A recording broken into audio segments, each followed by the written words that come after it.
Hey guys, it's Gilly with Table Flippin' Board Games. We just filmed our first episode, or the first half of our episode, I should say. It's a two-part show. The first part is we play the game live on Twitch. If you missed that, you can check out the VOD on YouTube. The second part is what you're watching right now. We're going to do a discussion of the game. Today I'm joined with Gameface Killa, Goss Punk, and Ogre Yonder. And we're just going to be discussing our thoughts about the game. So, why don't you take it away, Gameface Killa? Alright, well, I'll talk a little bit about the background of the game. Robinson Crusoe is a game that I'd kind of heard about on some board gaming websites, and they'd been talking about how amazing it was, and I can't remember the podcast I was listening to, but they were talking about how immersive and atmospheric it was. It's a worker placement game, but it's also cooperative. I can't think off the top of my head if I've ever played another worker placement game that is cooperative. So that's a really interesting aspect of it for me. It's about $80. It's kind of a little bit more of an expensive game, but you obviously get a lot of material for it. You get lots of dice, lots of cards, lots of tokens, and everything's very high quality. The game was designed by Ignacy Trzewiczek, something like that. Nice. Yeah. He's a Polish game designer, and it was really interesting reading a little bit about the making of the game. I guess it kind of took over his house for a year. His whole family were making jokes about when he came home, if he missed dinner, that he was going to have to take 2 wounds.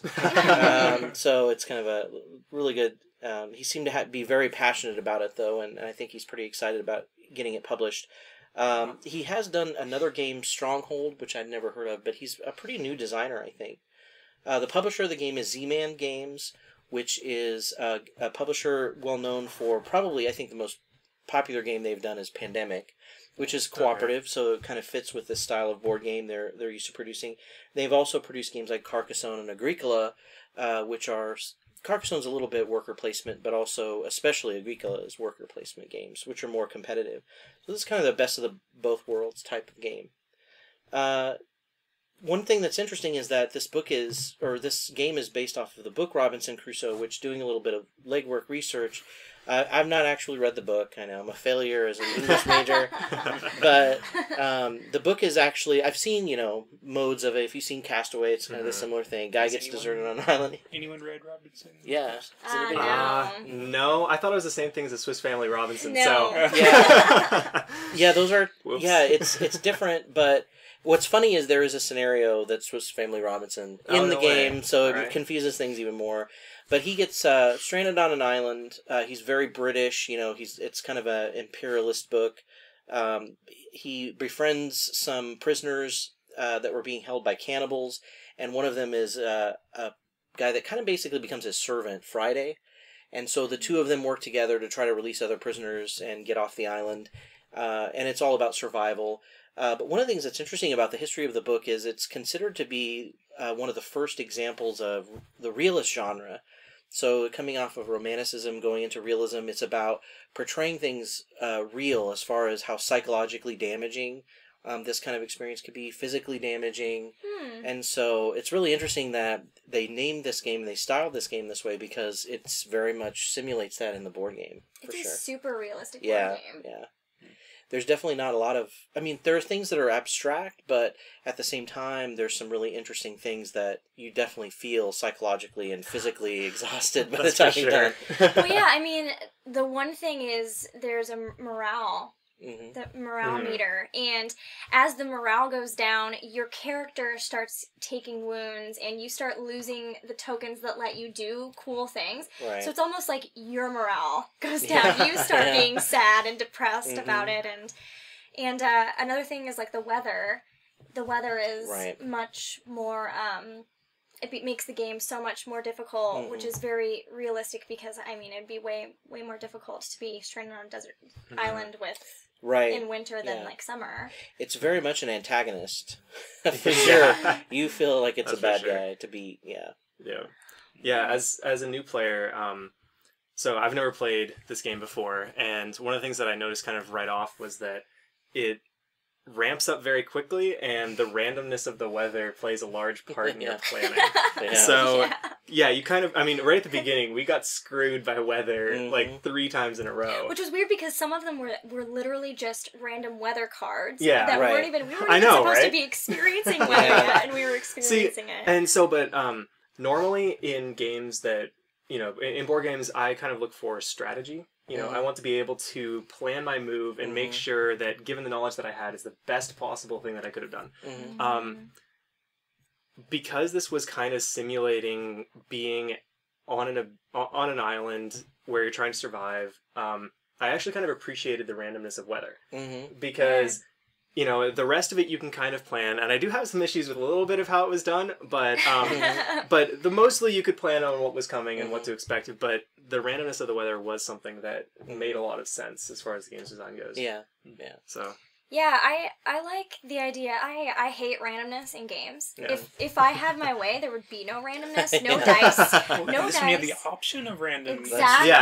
Exactly, True. It's a what do you call Push your luck as well. Push your luck. Yeah. So, yes, I definitely like that. So that's cool. You don't have to do certain things. You don't have to push your luck where you have to roll dice, and I hardly ever do. Because you have 2 tokens that you can either put both on one action and you guarantee the success, but that wastes time. Right. You know, time comes into a very big factor. You know, sometimes you have to split your people and take the random dice roll, and then randomness comes in more into play. And I like the choice from that, and I like when randomness comes in different ways other than just, like, you know, drawing cards and rolling dice. That there's a different thing with weather. That's cool. I mean, it's still dice, but it's you know, and you can mitigate it a bit. Choose. You can mitigate it. So that is something that I really appreciate about this, is that so unlike a game, so we could go off on a long tangent talking about Catan, but unlike Catan, we always can. The randomness can actually be mitigated. You can choose the level of randomness that you want to a certain extent. The weather, you're kind of stuck with it, but at least you know it's coming. Right. Yeah. So, and that in itself might be kind of real. Exactly. Exactly. So, you winter is coming. Luck favors the prepared, or fortune favors. It shows up a lot sooner than you'd think it would. But it does. That is one thing that I actually had down to talk about is psychologically with this game. I really like, and what I noticed the first time I played. This is only the second time I ever played it, but something I really noticed the first time I played was that when you start the game, you kind of feel like, hey, we're doing great. We're doing a good job handling things. Right. But in all actuality, you're playing about normally. Yeah. It's just that the game is very easy. At least the scenario when you first start, it's very easy, and then it ramps up like crazy. Very quickly. And then all of a sudden you're like, what? Why are these things happening? What is this snow? We're losing all of our wood. What is happening? And I think that psychologically that's really cool, because in a lot of games, thinking off like Arkham, you can kind of tell how you're doing, right? But if you guys watch the VOD or you watched it live, you will see that we actually in this game, early on, were like, there's no way. We thought we were dead so many times. And then we happened to just get great, like, lucky things at the end that completely turned around, and we rallied. And we actually won. It was crazy that we won. Yeah. We dedicate 4 wood and win the game. Oh my god! What are you worried about? Jeez. Yeah. It was close. I played this several times, and it seems like in a couple of the games, I'm not sure if this would, carry out in the long term, but in 2 or 3 of the games, it seemed pretty hopeless, and then all of a sudden, miraculous things started happening. See, I was kind of wondering that, if that's the way that the game was designed. So, to me, it seems like that kind of random chance is... So maybe he's just a brilliant designer. Yeah, right, exactly. But that kind of random chance where you think it's just hopeless happens every game. How can it bring you back? Right, exactly. Yeah, because I was convinced that, this is going to be a 45-minute game. Because we were, half an hour into it, and we're just like, okay, I'm just about dead. Everybody's just about dead. We're out of everything. Right. And everyone in chat thought it was over. Yeah, exactly. So maybe it is brilliant. Maybe he made it to where there are chances where bad things, and you're like, oh, that was unlucky that bad things happened. But at the same time, there's always about evenly, I can't believe that just happened to help us out. Yeah, it's really amazing. And I've tried to figure out, well, what is it? Is it the event cards? Which it is partly that. There's some elements of exploration that you feel are really help turn the tide. And I think there's even a little bit of the mechanics built into the inventions that after a while you just sort of overcome the bad things that could possibly happen. But it's really interesting, and I love playing the first scenario, definitely, just because it seems very different every time I played it. So speaking of scenarios, you two have played more than the first one. We've only played the first scenario. Right. So is it similar in that respect, that you still have sort of the random good things that happen, or... In that scenario, the second scenario is called Cursed Island. We played that one time, and there's similarity in that you need to build crosses on different tiles of the island, and you do that by gathering enough wood. So it is a wood collection game again, which makes sense. There's really only 2 resources. Yeah. But on the other hand, there is an element to that one where there's mention it too much. Yeah, there's there's a secret element. Yeah, there's an opposition force. Oh, I think you told us about this, where it's like rolls something over the island. Yeah. So don't give away. All right, just in case. If someone's interested in getting this game and playing it, I'm sure that it's one of those things. It's first time. It's nothing surprising. You know on the scenario card what's going to happen for the most part. But what's amazing is how quickly it happens and how little there is to stop it once it's happened. So it's very tough, and I think, but what's a sign of a good game is you start thinking, okay, well, so if the next time we play it, we've got to do something else first. So, guys, what do you think happened in that game? I think like the latest theory, or the theory that I'm developing so far, is that there's like a trick to the games, perhaps past level 1. After the first game, there's going to be like a trick you have to figure out. Even in the first game, this shovel came back and hit us in the face a lot. It's like, there was a trick. The shovel was a trick in the first game. Yeah, very well phrased. Yeah, we stepped on that shovel. We did. It slapped us in the face. Yeah. It did. It seems, and straight off the bat, all of us were like, well, it doesn't really seem like there's much use to this. Right, Why should we build it? And then every card they came up was like, oh, you can mitigate this horrible thing that's happening to you. If you had a shovel. Yeah. You can't build it now, but in 2 turns you can have it, but see, it's not going to come up again. So and that was one of the things that, I guess kind of from a strategic perspective, the first time playing it, if I had known some of these things that could happen, it would have made it, you can't recover mid-game, which is something that, I don't know if I particularly like, but I can also see why he did it. So on one hand, if you could recover mid-game from a problem like not building the shovel, right? Then that would mean that the game would either have to be longer, or have more turns that were shorter, or maybe not be so complicated, or that sort of thing. And the replay value wouldn't be very high. Because, if you can if every game ends about the same way, then you don't really have any reason to go play it again. But I feel like this is like, a speed run for a game, right? You always think about when you finish the last one, all right, what did I screw up? What can I do better next time? That's good. So that's awesome. I think that's really good. And at first, when we were going through it, I was like, this is kind of crap. We only have 12 turns, and they took away 5 of them because we had to contribute wood every turn. And also, the way that the actions occur, and they occur simultaneously, and your inventions don't take effect until next turn, chains together these lists of actions that you can't plan ahead, really, because oh shit, this thing just came up, and we need to deal with it now, but we can't build anything that won't take effect until next turn. So it's like I can't plan for any of the stuff that's happening. But I think that looking back at it now, I realize that kind of makes sense, because if you go back and play the scenario again, you can think about, okay, well, what happened last time? Right. Let's make sure to build that goddamn shovel this time. Well, you say that, but the 3 of us have played this scenario multiple times, and we still didn't build the goddamn shovel. So I don't really know what to do. All right. And it never happened. And it's funny because the starting items are different. This was the first time the starting items helped the hunting. Yeah, that was a big deal. Usually it's some kind of food item or temporary helper with something. Oh, like to just give you a boost of food in the beginning? Right. Okay. Being able to hunt right off the bat was huge. That literally kept us from... I think that saved us. Yeah. Like, if we hadn't gotten that, there was no other source of food there. Yeah. So. Yeah. With 4 players, I mean, food is...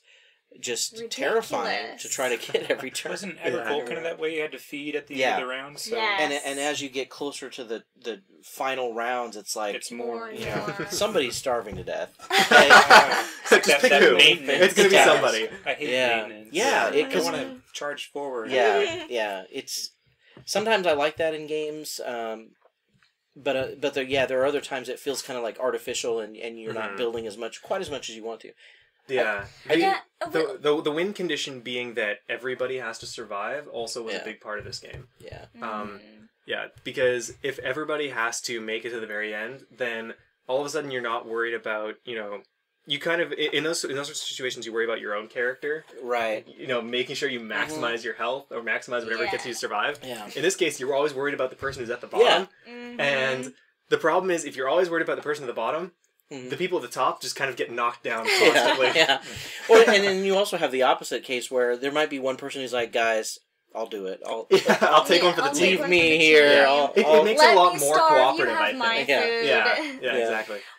I did like that, and I think it's interesting, cooperative games versus competitive ones, especially the psychology of it. Sometimes I feel like you argue more in cooperative games than in competitive ones. What do you think, Goss? Well, obviously there's more discussion. I wonder about emotionally getting more upset or not in table flipping, if that happens. That's true. That is true. We got to worry about that. Yeah. Well, see, I think in a competitive context, like, you expect the other players to be screwing you over, right? In cooperative, it's like if you get screwed over, it's by the game mechanics. It's not personal. Usually, right. If it's unless it's the situation where it's like if only one person has to win, and they're like, "Well, I'm gonna go win this. You guys can suck on the dragon." It's not exactly cooperative. Then. Yeah, exactly. It's definitely I feel like when you're playing competitive too, you turn a lot of the stress in. Yeah. But this is definitely a game where the stress and the atmosphere of the game are definitely out there.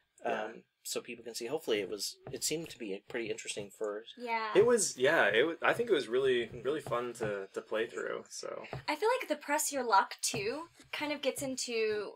Might be the point of contention between players for this, or at least probably the main point of contention other than what should we be focusing on. Right. Because if you're getting a lot of those cards that are put into the event deck and people are still like, I'm going to press my luck this time. I'm going to press my luck. It's like, quit it. Putting cards Stop. in there.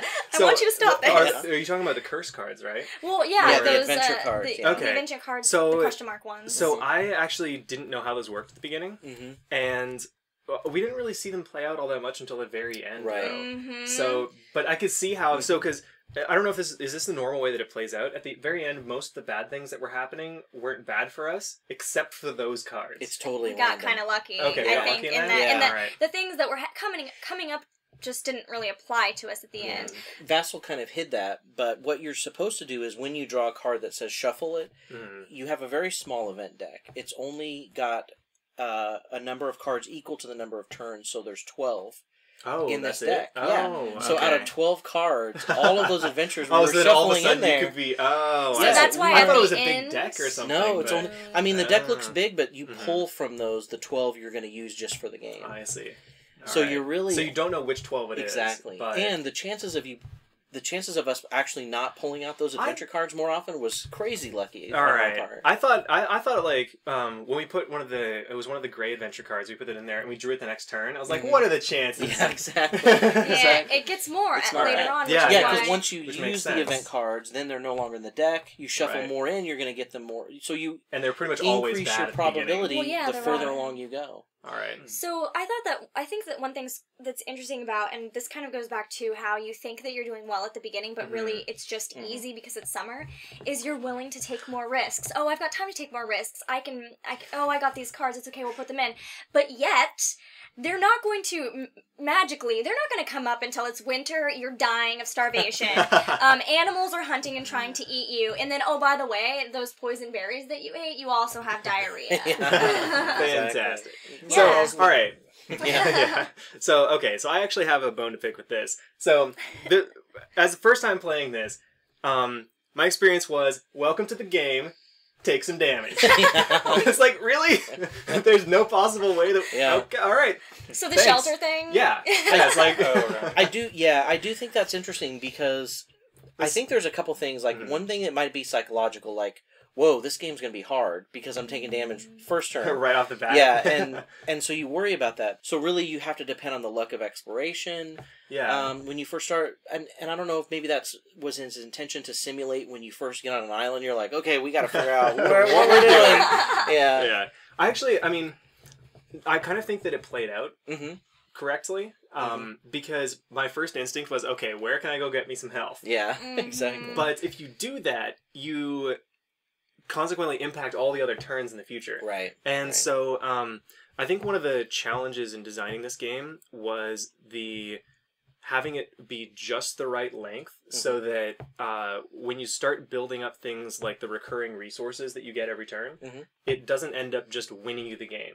Right. So because I noticed what happened was, we were like screaming into the finish line just to barely make it. That's all a great below game. like 4 health. So and it was turn 11, right? Round 11 we were trying No, it was the last turn that we it was possibly round 12. could. Wow. Yeah, it was the very end. We all had, I think the most health was 5. Yeah. Oh yeah. Most health was 5. I was at 2. Yeah, and 2. At one point, someone was at 1. But I think if we had kept going, maybe 2 more rounds, we would have been at the point where we were generating so much, I guess, income, if you want to call it that, from resources. Yeah, resources from wood and from hunting and from all that other stuff, that we would have just been able to survive anything.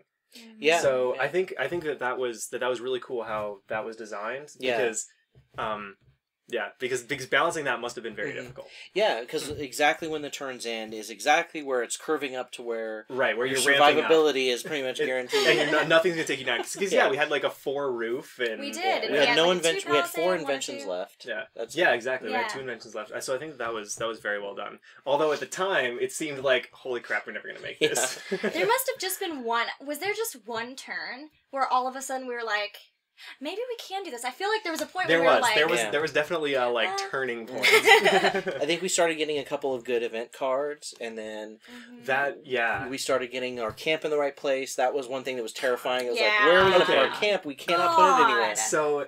So I think Gauss and I were both really frustrated by this. It was the ability to only explore next to where you were and not move your camp more than 1 spot at a time. When we found out that we couldn't move it the 2 spaces, we were all just like... table flip. Yeah, exactly. But if you think about the layout of the map, I mean, really, the chances of you moving the camp more than 2 spaces are pretty slim in an average game because there's only 2 spaces from the start. I think exploration is really like one of the biggest things. Food is the hugest thing, but then next to it would be exploration. That provides for possibilities.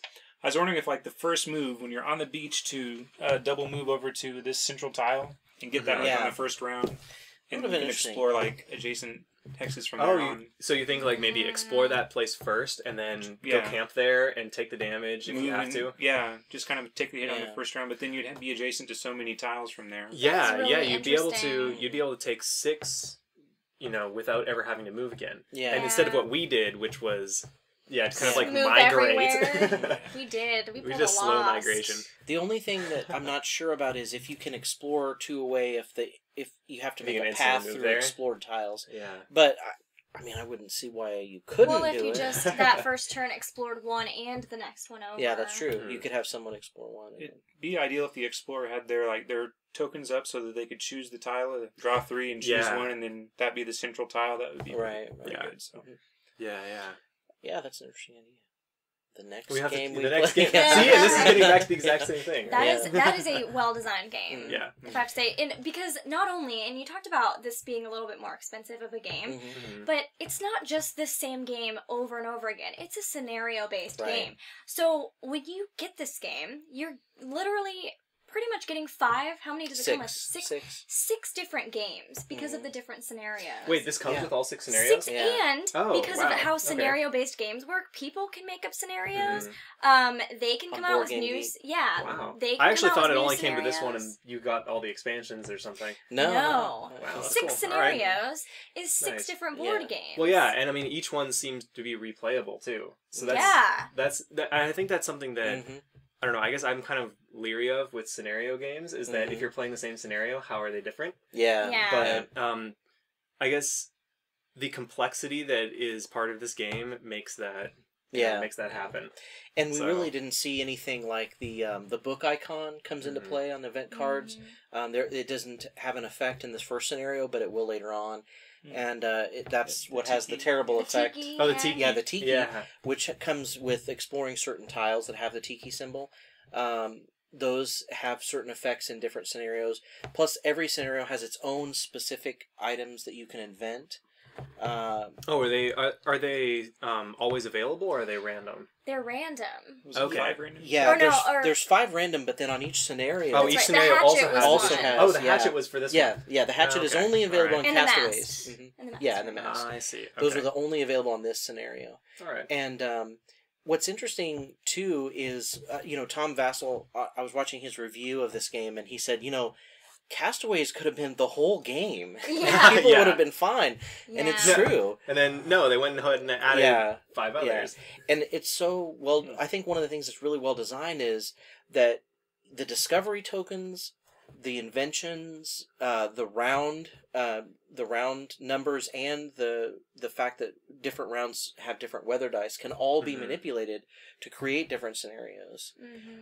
So there's so many things you can manipulate that are already included in the game, and you could just create your own scenarios or use the one they have. I do know that on the website they have a scenario you can download that's the King Kong, hunting King Kong on the island. Oh my god, that's great. That's cool. Wow. Yeah, there's some really interesting ideas that he definitely, and he even said he read like every Castaway book he could possibly get his hands on.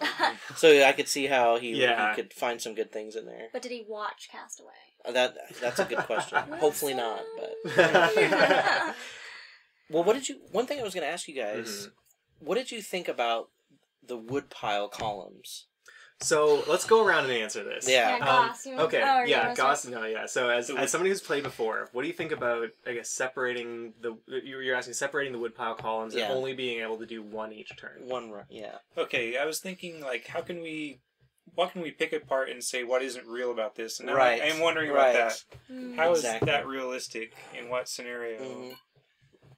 Because, really, if you have a ton of wood, why couldn't you just throw it all on the pile at the end? And I wonder... Maybe it has to dry. Yeah. There you go. Could be it. I mean, maybe it's a mechanic thing that breaks the game if you have it to where you can do it all at once, but to me, I think hoarding wood is not going to be a good thing. Well, because weather. You're right, right. So I'm not really sure what the reason behind it was. So I think I have an idea, but what do you think about hoarding wood?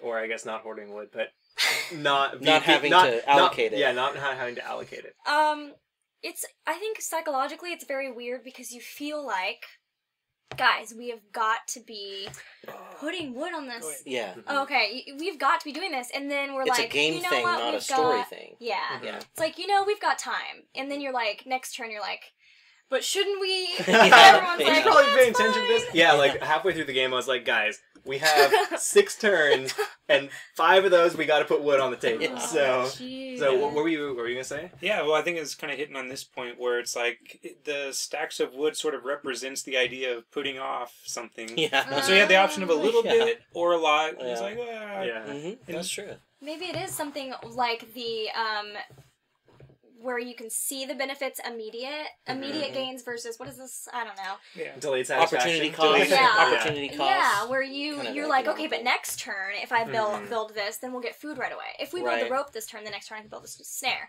Right. But at the same time, woodpile.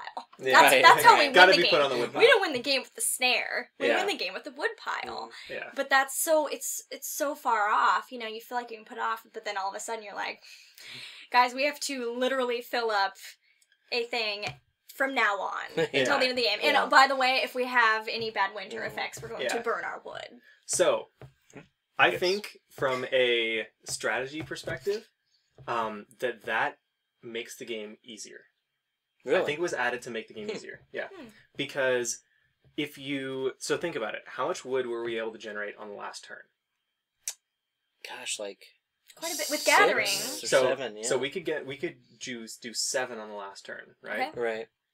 If we waited until 3 turns before that to suddenly realize that that's what we needed in order to win the game, we would not have been able to make it. Yeah, because we wouldn't have had enough Because workers. we wouldn't have enough workers. Right. We wouldn't Right. have enough workers, and winter effects would have come, and we just would not have been able to actually make it. Mhm. I think that actually you have to put away a certain amount makes it so that you have to plan for those last turns Yeah, to that's true. you have to be able to contribute this amount to the wood pile. Because if you think about it, like the you can only do 1 column is equivalent to saying on your 7th turn you have to contribute 1 wood. On your 8th turn you have to contribute 2 wood. On your 9th turn you have to contribute 3 wood. Otherwise you know you've lost the game. Otherwise you know you've lost the game. Okay. So because there's the chances of you being able to contribute 14 wood Yeah. on your 12th turn, basically none. So the game designer was nice enough to set a budget for us. Exactly. He set a budget. He set a budget. He said, okay, Exactly. in order to win this game, you've got to be able to do this. Yeah. Okay. And so, psychology aside, it definitely makes that, I definitely agree that it makes that, looming effect over you. Right. But I think that it also makes the game have a defined progression at the very end. Right. Okay. So that you know that there's something that specifically you have to be able to do this. Otherwise, Right. you won't be able to Game make the over. goal. Calculate it better. Yeah. You can't make the goal. Maybe, what if you have excess? How is that real? That if you have more than what's necessary right now, that I guess you could go to a higher stack then. You can go to a higher stack, yeah. Mhm. I don't think that, so, because it's not realistic, I think that that's not a, Detriment? well, I don't think that was, so because it's not realistic, I don't think that it was designed to be representative of something. Right. Let's put it that way. That's like the So, one aspect right. of So, it. because, yeah, it's not realistic. Like, there's a pile of wood here, I want to add a wood to it. Yeah. No, you can't do that. Yeah. All right, sure. No, so I think that was designed for a different reason, which was to force people to plan that you are able to contribute this much each turn. Yeah. But And- really, what would be the maximum amount that you could generate in a turn anyway? We had 2 per turn, Right. and even if we had sent out each of our people separately, some of 2. those wouldn't have. Some of those probably we would have just died Right. Yep. or something. And So, to gather a bunch Yeah. of wood, you're not going to have wood on every single space next Exactly. to you.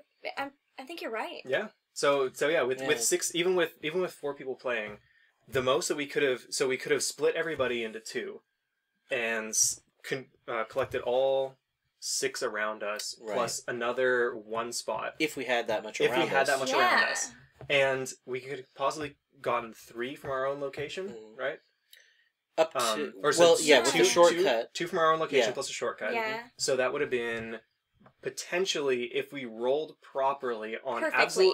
we rolled perfectly on absolutely everything. You could have gotten that's 1, 2, 3, 4, 5, 6, 7. 9. Yeah, you could That's have still gotten 9, only 9. which is still only 9. So if you Right. don't plan for it, you can't make it. Right. So This is the parable of the ants. You Yeah. know, there's was it the squirrel or ants or whatever. Yeah. What was it? Pretty much all in nature. Right? Yeah. There's the one that squirrels away stuff slowly, and there's the one that doesn't really care. This is just making you be the this is one making you care. that squirrels away stuff. Whether you like it or not. whether you like it or not, You you won't got be care the- about putting wood on the So pile. in such a crazy game, because for the first, I guess, 7, 8 turns, I felt like we were just like, oh shit, fighting fires, they're all over the place. Yeah. Winter's coming and Yeah. we're freezing to death. Glad we found a blanket. Yeah. Through all of that, I felt like that part added a little bit of structure. Like, you gotta find some wood. Yeah. Not a lot, but you gotta find something. You gotta put a little away every turn. Exactly. I'm gonna keep you guys on track. Yeah. There's something else too I thought about it that, as on a flip side of it, is if you can't allocate that wood, then it's in your resource. It forces it to be in your resource pile, which is then accessible to the AI of the game to that's chip true. away at it a little bit too. That does kind of add to the. I guess this is kind of delving into your area, but this adds to the risk. Like, I have all this stuff and I want to keep it safe. Kind of, because the winter can just take it away. But it's at the same time, if you don't have excess wood and you get a really horrible winter roll, Like you're gonna 3 take it as cold wounds. or whatever. yeah, you're gonna take it If as we wounds. didn't have So the it's furnace, we were so screwed on that Yeah, turn. and the blankets. And the Saved blankets. us a couple times. Yeah. So absolutely. really, it's do we do we let ourselves just die to the cold, but have this great wood pile? Guys, we're all dead, but check out our pile. It's beautiful. One thing that wasn't working for us in the game was morale, but we didn't really get to explore our abilities. That's Oh. I want to talk about that too. I never got to use my abilities pretty much at all. Did you use any of them? One turn. Yeah. I know, I One used turn. mine once. And it's not my fault, right? Make that clear. Put that out. Yeah, 1 point. Would Yeah, be. no, like, okay, so if we were to play this again, I think I would read over my abilities a little bit better and maybe try to get morale up sooner. Yeah. Because these abilities are actually really good. They Yeah. negate randomness. Yeah. And They do. when we did play with my brother at one point on Vassal, I was kind of hounding him about constantly going to You need to do fix this. the camp. Yeah. But at the end, I apologized. I said, all these tokens, we've been, fighting stuff off left and right because we have all this. Oh, he was all these constantly abilities. building Oh, Yeah, it. he was doing it. constantly Oh, okay. building the camp. I see. Which was he had the morale raised up to the top. And we kept high can it asking, go? Yeah, up to you get to a point where you can either heal wounds or get tokens Right, if it's high enough, or get like 2 tokens. All it did to us was damage. Right. It did. Pretty Well, much. and we It never didn't- gave us anything. We didn't ever go there until we were like, oh my god, the next person's going to lose 3 health. Right. Yeah, because We the never next had the person's gonna tokens to die mitigate it. because And all of they're a so sudden, we sad. sent 3 people there to up the morale really fast. Yeah. That's the only time we were very reactionary about the morale. Maybe we should have been. Yeah, because the top of Proactive. that line is what, it's 2 and then plus a health. Right. So as long as the morale is extremely high, it's helping you more than just by giving you tokens. Yeah. Yeah, so it's healing you. like the equivalent of going to 2 places, Yeah. doing 2 actions. Yeah, exactly. And it's for free because you don't need any actions. It just happens every morale. So maybe next time we buy a shovel and also do that. Yeah. Yeah, you're saving an 2 action. things for next time. Yeah, you're saving Yeah. actions. When you are. When one other time I played this game, I think we were better about at the beginning of the game raising morale a bit more. And I do remember I also play the Carpenter. I like the Carpenter. I think it's cool to be able to build things.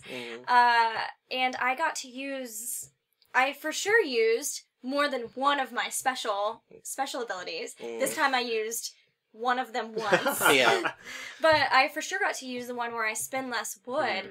And I was building I had our roof up before autumn even hit. Yeah. Oh, really? Yeah, Like up to and 4? then it was at 3. Wow, yeah, we didn't get that till the very last I day. know. I know. It was Freaking bad. out. And So- we did it kind of by accident because we got the right Yeah, we got event exactly the right cards. stuff. Yeah. So I guess we're kind of getting into this now. You guys want to talk about suggestions for like strategy and Yeah, that sort of stuff? tips for next So- time or for other people playing. All right, so I guess let's start with Well, you Gals guys and have played kinda now go down. too, so what you were talking about what you might do different or strategizing. So I Well, think we can all you- talk about this. Yeah, but you guys are the experienced ones, so I Okay. want to hear from Yeah. you first. That way I don't make a fool of myself. I'm kind of the extremes. I want to like do things in the extreme way. Either go all the sending one person out to do everything. What would that be like? Or what if you do it the other way, where you just send 2 and there's like no event cards?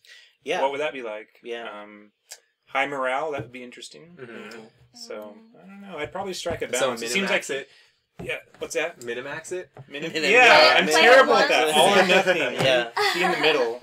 I wonder what if you take a chance or be more risky at the beginning, and then mid through the end you like just send 2. Yeah, like, very specifically, you know what you want to do. Yeah. Yeah. And we it's did a hard to little see bit of that. that in our Yeah. game. I feel like we Very did that. super conservative at the end of our game, I think. Yeah. Yeah, for sure. It was like, should I take a chance? No. No, you will Everyone's not like, take a chance. The whole I will crowd end you. resounding no. Yeah, Do you it's know? depressing. If you send 2 people in and get 1 action, that doesn't sound as fun as having 2 actions. Yeah, but at the same Yeah. time, when you see that you were an idiot and ate poison berries, Yeah. like, or look at this golden berry. not pointing any fingers. Or you're not even anything. successful. Yeah. I hate that. Yeah. I think I had Yeah. 3 failures in a row or something Yeah. or 2. Oh, so. tough. Man, the first time that I played it, we had somebody who kept trying to, with just one person, build the fire.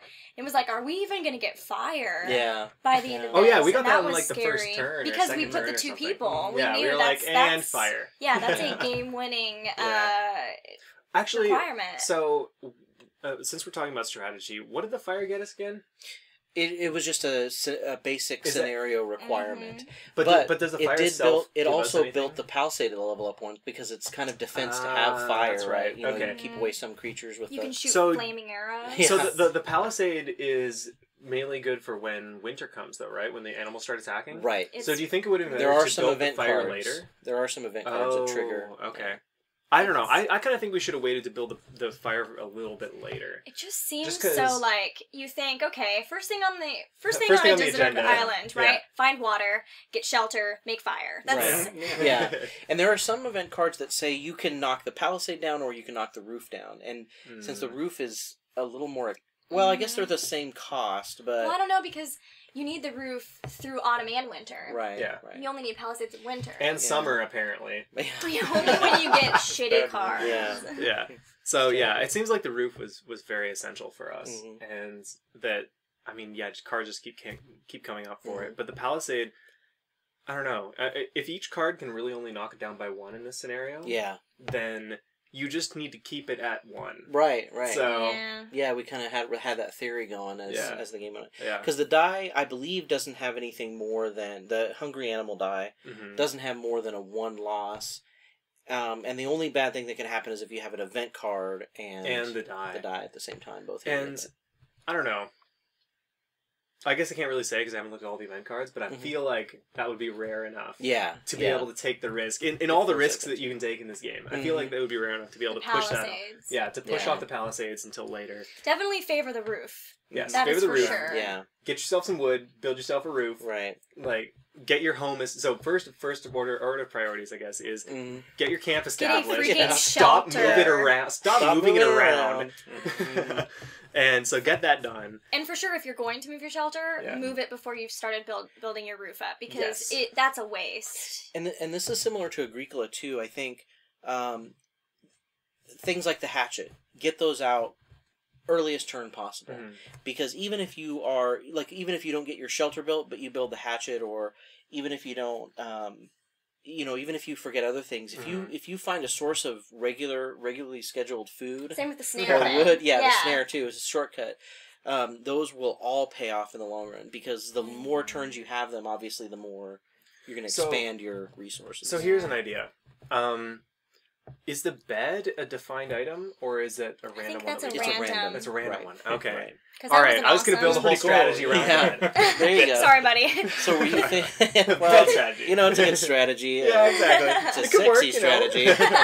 Very sensual. Of course, your whole strategy is about that. Yeah. The item deck is small enough that that's the stack of cards is maybe 10. Yeah. The ones that are over there. Yeah, 10. So you probably see the bed quite a bit. It might. I'm just saying. There's so many jokes to be made. Are we still using phrasing? That just came out early. Exactly. I will say though, and I mentioned this when we were talking, that I thought that the random item cards were some of the worst I'd ever seen. Oh, the one really? The random inventions that the we got random this inventions. Time? Yeah, I so mean, the bed kind was of good. thought that they weren't that useful, but I guess I felt like that was just kind of the sort of shit this game throws at you. What else was there that was really bad? Well, okay, so the furnace is okay, but you can only ignore one result, and there's always going to be winter I die. thought it was like just ignore winter because we had warm. like 4. 3. Yeah, 3 or 4. 3. Thankfully, we had the blankets. At least it was a one-time use. Yeah, that's true. Yeah, there's some inventions in this game like the dam. To me, if you dam a stream, what the hell? Do you not have a constant source of food? But maybe if the food is an abstract symbol of like, a month's supply of fish, maybe that makes sense then. But you fish out your pond. Or maybe it's just a very rudimentary dam, and the river immediately washes it away. Yeah. So it's like we can dam it up once, but after that we have 0 tools to be able to build another one. In this also, paradise it took away all of resources. It took away all of the sticks that we used to build the dam. This paradise of resources, pay one sticks dam. and get food. That's you convert wood to food. Yeah. Exactly. So I do agree that some of that stuff it was a little bit unrealistic. Maybe the dam should have been called something else that made us not think that it should be recurring. Then one thing too that is like the pit is you roll a die. Yeah, that made me so not it's want like to get random. It's like man, it's tempting, but I just don't know if we could risk it. Yeah, and it costs wood, which you need for everything. Yeah. Everything. The other thing that I've had trouble with as an invention, and it's come into play several times, is the map. Because what's the deal with that? By the time we could build a map, river, you didn't need it anymore. Exactly. Yeah. Exactly, and that's happened many times. That happened the other time that I've played this. Now, if you get lucky, then obviously the map, can be your friend if you get it right off the bat. But that's a tough invention too. To see. So the map gives you an extra explorer assistant, right? Mm-hmm. Yeah. So you still have to go explore some place yourself, right? Right. So, all of the assistants, you have to have a lead from one of the players. That's okay because you can always use your other token to get rid of a threat, to increase morale, That's true, you can get a hit point back. It's really nice because you can still do something that would normally require you to send both and sacrifice maybe one of those things, which is cool. One thing I wish you could have used a lot more is there's a new idea. Yeah, you can discard 3 tokens and get 3 new invention cards from the deck and choose one of them. Oh, no way. No, it's you pick from 5. Oh, 5, invention cards and choose one of them. And you just put a new one in the But invention. it's like put it in 3. there. I never had 3 determination I tokens. used my 3. I don't think I had one that did 3. I only got 2. I had the and I motivational spent speech. it. I had the motivational speech. So okay, But so didn't even give hold us on. a speech. Yeah, I know. Yeah. Hold on. Can I don't know what you guys are talking about. can I say though that the explorer's abilities are actually not that useful given how many tokens it takes. I feel the same way about the soldier too. Yeah. Really? So because I mean look at this. So I have motivational speech, which is 3 tokens for moving the morale up by 1. Yeah. I can just go hang out at the morale mover and move it up by 1. Yeah. That's 3 tokens. But if we'd had the morale mover up, or if we'd had the morale up, and you were just getting tokens... Yeah, I mean, if I was into money on tokens, then yeah. There's all kinds of little things that... I guess it could be an extra... Yeah. So maybe the designer didn't want to make it less than that, because if you had crazy numbers of tokens, then you would just be able to make it too easy. Yeah. But for our kind of limited resource scenario, stuff like, okay, so the last one, so there's scouting as well, which discard 3 tokens and draw 2 of the adventure tokens. Right. Yeah. So, yeah. So you the determination. Determination, yeah. So you get determination tokens. You get to choose one and discard the others. Oh, no, you're right. It's the discovery tokens. Yeah. Yes, yeah. Yeah, the discovery tokens, which are, that's right. Were great, yeah. Yeah, well, so, and cool. those, yeah, exactly. Those ones are pretty good, but, like, I don't know, it didn't seem to be worth that number of... Right. That number of motivation, just because, determination, just because determination was used for so many other things. Like, when your morale was low, you needed determination in order just to survive. Yeah. So... It turns into health. Yeah, exactly. It turns into health. Except... so one thing I am very glad health, of... I guess? Yeah. One thing I am very glad of, though... well, okay, we're going to split this into 2 things. I'm glad he didn't go the Arkham route and have health and sanity being split. Yeah. I'm very happy that health and sanity, there is no sanity, it's just health, and morale, which in my mind would have equated to sanity, is actually just goes into health, because it makes it much easier to deal with. Yeah. And it makes sense that it's something the community has to worry about. Exactly. Yeah. Mm-hmm. Yeah. And I am also... I'm on the fence about this, but I think that I like that the morale only affects the next player immediately. It doesn't affect everybody every turn. Right. Because I think that if it affected everybody every turn, initially I was like, wait, we don't all gain one, gain one this turn? Yeah. So, but then on the flip side. So because things turn to shit so quickly, I think that would have made the game too difficult. Yeah. If every turn, like, because on that turn when somebody took 3 damage, that would have been all of us and we all would have died. Yeah. So I think that mechanic works extremely well, because if you think about it, it only moves to each of us 3 times. Right. Because there's only 12 rounds at most. So it only moves to each of us 3 times, and we have the chance to move it on every turn. So knowing who's going to come up next and being able to plan for that, rather than just like, we're screwed because we can't move it up fast enough. Yeah. I think that mechanic made it a lot more fun to deal with the morale. I think realistically, it also kind of makes sense if you think about it in the way that as the first person would be maybe the leader. So you're constantly having these different tasks that are going to make different people be the leaders depending on what they're good at. So that kind of makes sense for the first person token changing between. And from there, if the last leader had a really tough time, and you were to be the next leader, and you were kind of taking over, and you saw them have a tough time, and you're like, oh shit, you know, and you're gonna lose your morale, your determination. But if you see somebody doing a great job, we had an awesome turn, or we're having these great events happen to us. Oh, now I'm leader. Awesome, you know. Yeah, I get to take over and kind of. Yeah, I didn't know about that. I think that really makes sense. Yeah, it makes a lot of sense to have it affect the next person. So, I guess the whole Nightfall thing, what you were saying when we were actually playing about Nightfall not being just one night, but more like a longer period of time. I think that those things being put together, that makes a lot of sense. Because, somebody's leader for a while you're on this island. And, being able to kind of pass the torch from that point and take over from them. And then, I guess, during your transition period is Nightfall. Right. And, Yeah. I'm thinking that maybe it simulates a month, possibly. Right. I think that would be about there's 12, right. Yeah. There's 12 turns. Oh yeah, so it'd be about a year. It'd be about a year. Right. You spend a year on an island. You escape during summer, or not, if you feel like it. There are only 12 nights, though. Yeah, exactly. Yeah. So, wait. So, can we talk about this? Okay. What? So, why are we staying on the island? Why are we staying on it? Oh yeah. Right at the beginning, you were like, if you don't want to escape, then. Yeah. So now you better explain this to us. Why would you? It's like don't people sometimes fantasize about having the challenge, taking away all the modern comforts? Could you go out into the wilderness and survive? Plus a lot of the stress, right? That's true. You don't have that different stress. Yeah. It's still stressful, yeah. Yeah, I'm sure it would be. But I think a lot of people like the simplified obstacles and getting back to basic. It's like, exactly. It's like, what do I need to or what do I need to live? Yeah, similar to the zombie apocalypse scenario. Yeah.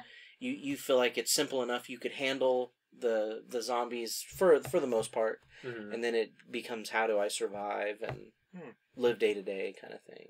So interestingly enough, while we were playing this game, the chat and I discovered that there's actually a company that you can pay to simulate you being on a deserted island, and there's different levels of difficulty, including like hardcore mode. Wow. Jaguars and bears. Right. They like transport this stuff there. Foot. Yeah. I think it's actually here. Let me just stick this malaria in you. I think it's actually levels of isolation. I'm not sure. All right, that makes more sense. But they do keep you're within an area where people can't come in. You're completely. I think this is in the most isolated area or something like that. People can't come in. There is like a disclaimer: we won't let you die, so that's good. Probably a plus. Yeah. Good for But t-shirts. on the other hand, writing. On the other hand, I want someone to hit me with a little Men in Black thing, so I don't know that. Because if I really wanted to simulate that, I would always know in the back of my mind that they'll come rescue me. Jump off the cliff. If I start starving. Right. Giant net just comes out underneath you. I don't know if they could protect you from that. Yeah, that's true. It's not guaranteed. Yeah, I feel like if Safety you not decide to go, guaranteed. right? Yeah, exactly. But yeah, so if you guys are really interested in that type of scenario, The simple life. The simple life, right? Yeah.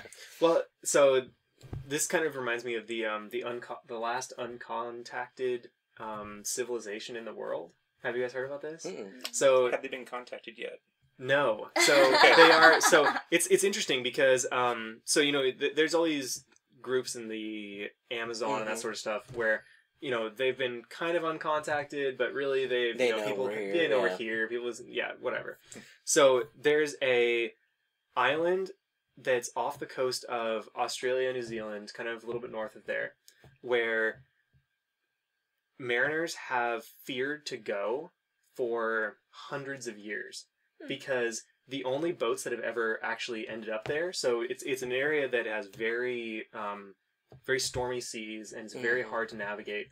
And when ships go through there, back in the 1800s, they were often kind of thrown around and maybe sank or whatever.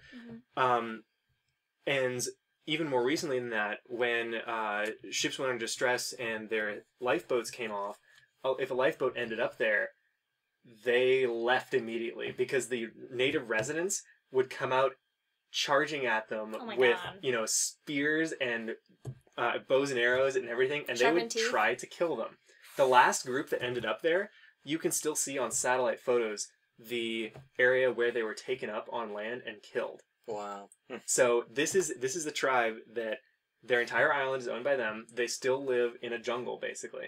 And people estimate it's about 900 people, but no one in modern society has ever actually landed there and talked to them because they kill anybody on sight.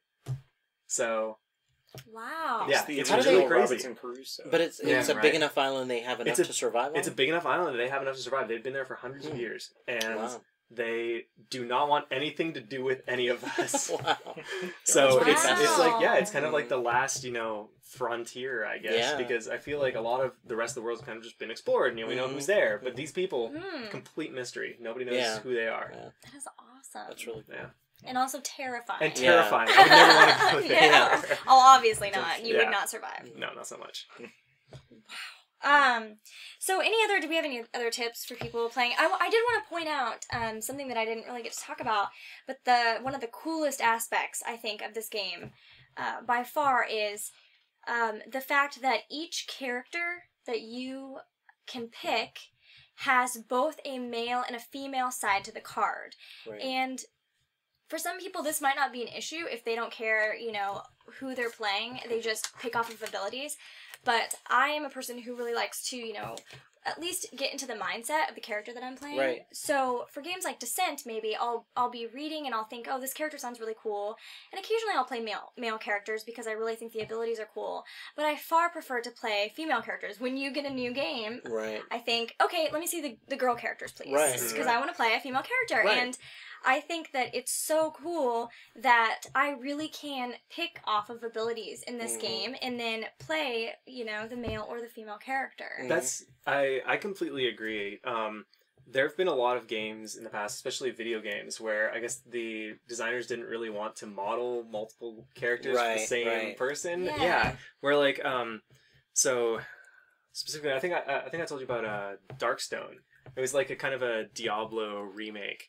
Or I guess knockoff, if you want to put it that way. But I don't know. I really liked that game. But in the character selection, if you wanted to play a wizard, the only person that you could play was female. Mm-hmm. So I ended up playing a female wizard the entire time. And Diablo, the first Diablo was kind of even Diablo 2, Oh, Diablo 2 was the same way? I thought Was it really? I think you're right. Yeah, I think Diablo 2 was the same way. Diablo 3 was the first one. Yeah, exactly. Yeah, and that it doesn't really bother me so much. Right. It's like I sure wish I could customize my character. Right. So the fact that they offer this, is really cool. It's amazing to me, and it's the first game I've ever seen, I think, to do so. Why wouldn't? Yeah. I think it's a sign of the kind of thoughtfulness they put into the game, right? I mean, it's like, okay, it's the other side of the card. What are you going to do with it? You going to leave it blank? Right. Yeah. Why not put the other character portrait on it. Make another portrait. Yeah. So cool. Yeah.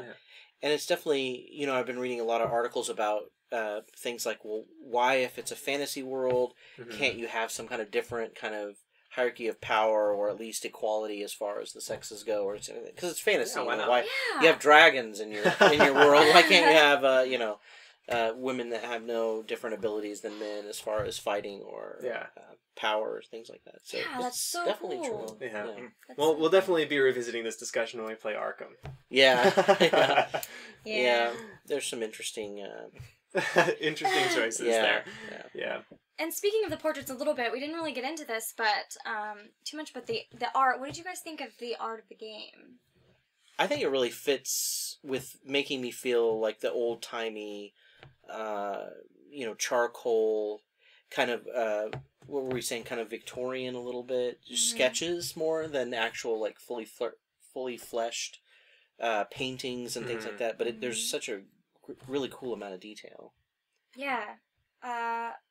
What it makes me think of is, when you see the kind of the old school movies with explorers, they've got, before they head off into the jungle to explore, they always have that desk that's just covered with maps and all sorts of just random things, and the board is literally that. Sketchings of animals. Like, exactly, right? Just a bunch of sketches and stuff written in cursive that you can barely read. There's like cursive on the character cards. Right. And I think that is so cool how the board is just that. Yeah. Oh yeah, the artwork I think like exactly matches the genre that what I would imagine pirates and sea beach. It all speaks to that. The item artwork looks like what you might see drawn or sketched in a survival guide or something. Yeah. So it really creates the feel of being cast away. Yeah. One thing that you don't get out of Vassal is the experience of playing it or manipulating it by hand. So obviously, if you can get together with a group of people and play it, certainly play the board game. Vassal is more for playing with friends across distances. Yeah. That's a really good point. I think that we want to bring out is the difference between the Vassal game versus the board game. And we did want to point out, guys, that while the Vassal game is free, we do always recommend purchasing the game. Yes. These designers have done an amazing job and definitely deserve your attention and money. If you're at all interested in this game, we definitely, obviously, we recommend it. Want to see expansions and so forth. Oh yeah. And in actuality, even though it is free to download, if you wanted to test it out, the soldier class and some of the scenarios are not available. So it's better anyway if you grab the full board experience. game. I mean, because there's definitely while you can play some scenarios, you're going to be missing out on the full experience of the game for sure. I think some of the features about the Vassal that I really love are, I think I know how they programmed it. They just used different image files and then created the, sort of conditional, if you discover this tile, then use this image of the invention so that it has a green outline. That was really cool. Yeah. So, that was really nice because then you could kind of just highlight what you were able to do in the next turn. Right. And it made that a lot easier to figure out. I feel like with the board game, that's a little bit harder to do. You're supposed what you're supposed to do is put a cube on Oh, so it actually is on all the things that you know that you can. I see. Yeah. Okay. That you can. So the game has a way to do that you just don't have to look over it every time. It's just lo-fi and exactly. It doesn't have the nice it's not green glow immediate. to You it. actually have to do the action of moving the cube and putting it But on on the plus side, you know that you did it right. Right. Like in that one case, we were like, pretty sure we discovered a river. It's Yeah. right there. There's definitely a few glitches, and I think there's some, there's different versions of everything. There used to be cubes sticking to things that it wasn't supposed to, and sometimes workers get placed on the bottom of a card deck, and you have to shuffle out all the cards to get to the if you're not initialized correctly, then you get cards that don't exist for the rest of us. My bad. That's all right. For a second there, I was thinking, where is this card coming from? But, that was the only thing I could think of is maybe the setup. If you hit the setup twice, then you're going to end up having. I might have. I may have. Somebody may have. Mistakes were made. I'm not going to say by who. Yeah. So I think those are the main differences between the Vassal. Did you have any other? There was some. If you do buy the game, be sure to check out the Z-Man website, because not only do they have the King Kong scenario, which looks awesome. I can't wait to play it. But they also have an amazing visual PDF that a player, I don't know if it's an employee of the company or a player has created, that is essentially a comic book style instruction guide with pictures, and then they put little panels that have the comic book font, so it says, hey, do this turn, and here's what this part of the board looks like, here are the tokens you need, and it really explains the game. I think, I don't know, I guess on one hand I hate to disparage people who write instruction books, because I'm sure it's tough, but that instruction book is very tough, and even when you're through it, you're asking yourself questions, but the visual element of that comic book style instruction guide can really help you learn the game. I think that pretty much wraps up everything that we wanted to talk about Robinson Crusoe. Definitely check out the game, guys. It is a ton of fun. We give it our stamp of approval on Table Flippin' Board Games. Next episode, We're going to start this out going monthly. We'll see how things go. If it seems like it's pretty easy to replicate, we might move it to twice a month. But for now, it'll be monthly. I think the next episode we are going to check out Battlestar Galactica, the board game, which, if you guys have played this before, it's all of, definitely one of our favorites. Yeah. Just one of the greatest. So good. Games. But what you'll really like is, with this game, I felt we took it a bit easy for the first game. It was a difficult game, but we took it easy as far as getting mad at each other, table flipping. Exactly. All the stops, will be gone. Yeah. for Battlestar Galactica, it is a tough game, and people will call each other out. So that'll be fun. I could have sabotaged. Yeah. If this game had a Cylon, then impossible. Impossible. So with that note, be ready for that game. Thank you so much for watching. We hope you enjoyed it, and we will see you next time. Bye. Later. See ya.